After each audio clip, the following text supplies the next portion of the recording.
It's a case nearly 20 years in the making. The disappearance of 6-year-old Peter Boy Kemma on the Big Island. Now we're 2 months away from the murder trial of his father, Peter Kemma Sr. Kathy Muneno sat down with the deputy prosecutor asking why now, after so many years, is there enough evidence to indict? It's a story you'll see only on KHON2. Kathy? Joe, Ricky Roy Damerville actually retired from the Hawaii County Prosecutor's Office, but was asked to return as a temporary hire. He never worked the Peter Boy Kemma case until about 1 year ago. The police never stopped working this case, ever.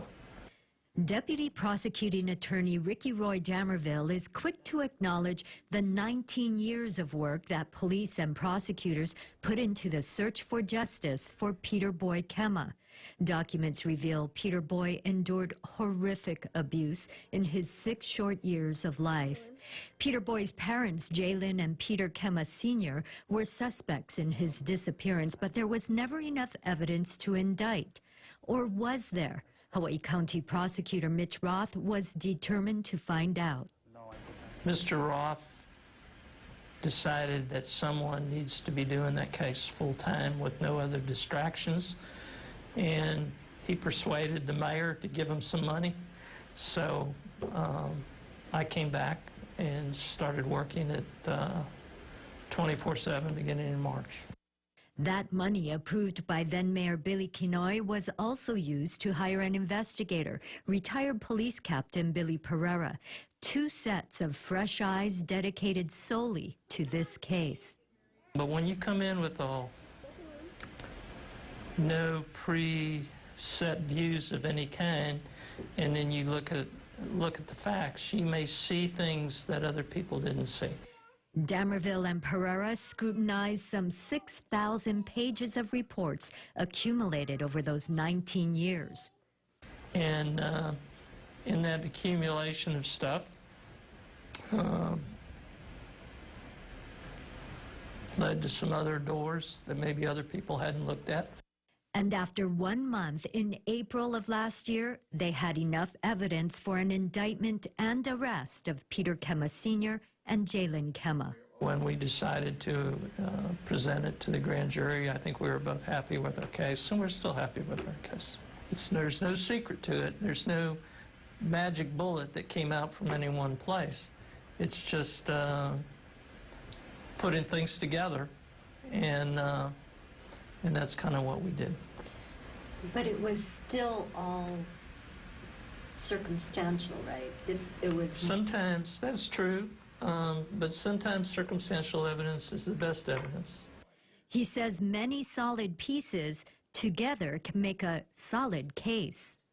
Is there some sense of closure for you that you can taste? It's not the result that you hoped for back in 1997 or early 98 when this investigation started. But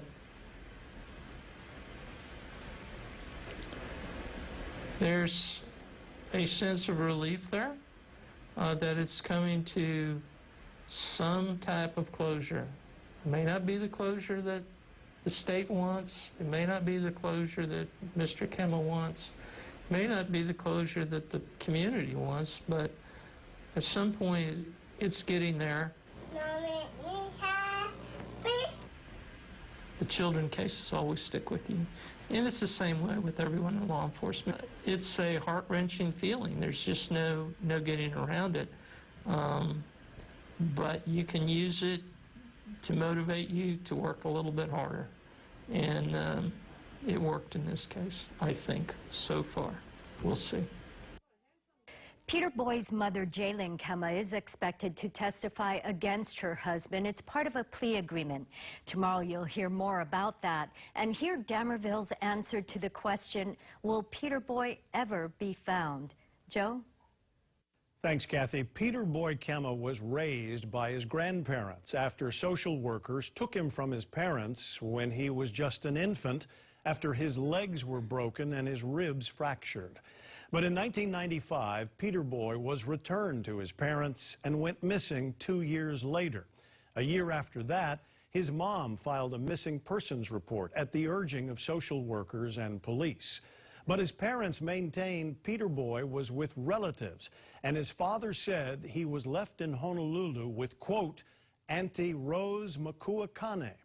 That auntie was never found. In 2005, the State Department of Human Services released 2,000 pages of confidential documents in which his sister told a doctor she saw her brother dead in a box in her parents' closet. Peter Boy's body has never been found.